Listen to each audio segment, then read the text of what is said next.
వేసవిలో నీటి శాతం ఎక్కువగా ఉండే తీగజాతి కూరగాయలైన సొర, బీరలకు మంచి డిమాండ్ ఉంటుంది. ఈ డిమాండ్ను అందిపుచ్చుకునేందుకు ఈ పంటలను పందిళ్లకు ప్రాకించి సాగు చేస్తుంటారు. సొరను వేసవి పంటగా జనవరి నుంచి మార్చి మాసాల మధ్య దఫదఫాలుగా విత్తి సాగు చేస్తారు. విత్తిన 50 రోజుల నుంచి సొర కోతలు అందివస్తాయి. సొర సాగులో సమస్యలు కూడా తక్కువే. అయితే కాయలు మంచి సైజ్, మంచి ఆకృతి సంతరించుకోవాలంటే నీటి తడుల్లో హెచ్చుతగులు లేకుండా చూసుకోవడంతో పాటు వేసవి సాగులో కొన్ని మెలకువలు పాటించినట్లయితే ఎకరాకు 15 టన్నుల వరకు అధిక దిగుబడులు తీసుకునే అవకాశం ఉంటుంది. వేసవి సొర సాగులో పాటించాల్సిన మెలకువల గురించి శ్రీ కొండా లక్ష్మణ్ తెలంగాణ రాష్ట్ర ఉద్యాన విశ్వవిద్యాలయం రాజన్నగర్లోని కూరగాయల పరిశోధనా స్థానం శాస్త్రవేత్త డాక్టర్ లావణ్య నుంచి తెలుసుకుందాం. మన రాష్ట్రంలో ఈ సొర పంట దాదాపు 1000 హెక్టార్లలో సాగు చేస్తూ 11,000 మెట్రిక్ టన్నుల ఉత్పత్తిని కలిగి ఉంది. ఇది పండించే జిల్లాలలో ముఖ్యంగా రంగారెడ్డి, సిద్దిపేట, సంగారెడ్డి, వరంగల్, వనపర్తి జిల్లాలు మొదటి 5 స్థానాల్లో ఉన్నాయి. ఇక వాతావరణం విషయం చూసినట్లయితే ఇది ఉష్ణమండలి పంట. సొర సాగుకి పొడి మరియు వేడి వాతావరణం అనుకూలంగా ఉంటుంది. 25 నుంచి 30 డిగ్రీల ఉష్ణోగ్రత ఉన్న వాతావరణము అనుకూలంగా ఉంటుంది. నేలలు చూసినట్లయితే దాదాపు అన్ని నేలల్లో ఈ సొరని సాగు చేసుకోవచ్చు. ఉదజని సూచిక 5 నుంచి 7 ఉన్న నేలలు అనుకూలము. అలాగే ఈ నేలలు ఎర్ర మరియు గరప నేలలు, సారవంతమైన అలాగే మురుగునీరు పోయే వసతి గల నేలలు అన్నీ అనుకూలంగా ఉంటాయి.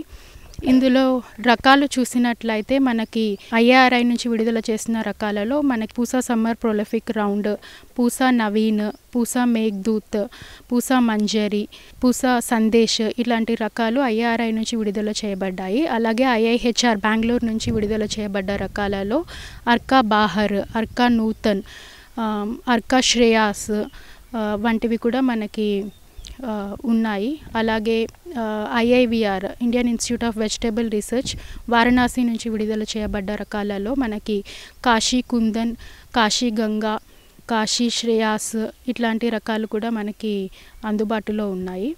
ఇంకా రైతులు ఎక్కువగా మనం హైబ్రిడ్లను ఉపయోగించడం జరుగుతుంది. ఇందులో అధికంగా సాగులో ఉన్న హైబ్రిడ్లు చూసినట్లయితే వరద్, కీర్తి కూడా మనకి సాగులో ఉన్నాయని చెప్పుకోవచ్చు. విత్తన మోతాదు చూసినట్లయితే వేసవి పంటగా దీనికి 1.2 కేజీల నుంచి 1.6 కేజీల వరకు విత్తనం అనేది సరిపోతుంది.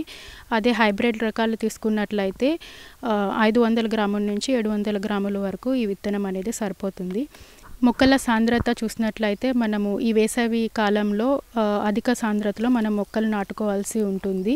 కాబట్టి బోజలకి మధ్య మనము 2 నుంచి 2.5 మీటర్లు దూరం పాటించాల్సి ఉంటుంది. అలాగే మొక్కకి మధ్య 60 నుంచి 70 సెంటీమీటర్ల దూరం పాటిస్తూ ఒక పాదుకి 2 నుంచి 3 విత్తనాలు విత్తుకొని అవి మొలకెత్తిన తర్వాత పాదుకి 2 మొక్కలు ఉంచి మిగిలినవి పీకి వేయాల్సి ఉంటుంది. ఇక ఎరువుల యాజమాన్యం చూసినట్లయితే ఆఖరి దుక్కిలోనే మనము 10 టన్నుల పశువుల ఎరువుతో పాటు భాస్వరము 24 నుంచి 32 కేజీలు, అలాగే పొటాష్ 20 నుంచి 24 కేజీలు ఆఖరి దుక్కిలో వేసి కలియదున్నాల్సి ఉంటుంది. అలాగే 32 నుంచి 40 కిలోల నత్రజనిని 3 సమభాగాలుగా చేసి ఒక భాగం ఆఖరి దుక్కులో వేసి కలియదున్నాలి. అలాగే మిగిలిన 2 భాగాలు విత్తిన 30 రోజుల తర్వాత, అలాగే 50 నుంచి 55 రోజుల తర్వాత మనము పైపాటుగా మొక్కకి అందించాల్సి ఉంటుంది. ఆఖరి దిక్కులో ఈ ఎరువులతో పాటు మనము జీవన ఎరువులైనటువంటి అజిటోబాక్టర్ ఎజోస్పైరిలం లేదా ఫాస్ఫరస్ సాల్యుబలైజింగ్ బ్యాక్టీరియా ఈ ఎరువులో కలిపి 2 కేజీలు ఎకరానికి చొప్పున వేసి కలియదున్నాలి. ఇలా వేయడం వల్ల మనము 50% వరకు ఈ రసాయనిక ఎరువుల వాడకాన్ని మనం తగ్గించుకోవచ్చు. నీటి యాజమాన్యంలో భాగంగా మనము ఈ వేసవిలో తడులు అనేది ఎక్కువగా ఇవ్వాల్సి ఉంటుంది.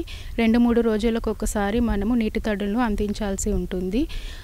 అంతర్కృషిలో భాగంగా కలుపు నివారణ మనము విత్తనాలు విత్తే ముందు కానీ లేకపోతే విత్తిన 24 గంటల లోపు కానీ ప్రీ ఎమర్జెంట్ హెర్బిసైడ్ పెండిమిథాలిన్ అనే మందుని 1.2 లీటర్లు మందుని కలిపి మనం ఎకరానికి పిచికారీ చేసుకోవచ్చు. అలాగే 30 మరియు 35 రోజుల తర్వాత కూలీలను పెట్టి లేదా గొర్రె సాయంతో మనం అంతర్కృషి అనేది చేసుకోవాలి. అలాగే ట్రైనింగ్ పద్ధతి అనేది ఈ సొరలో పాటించాల్సి ఉంటుంది.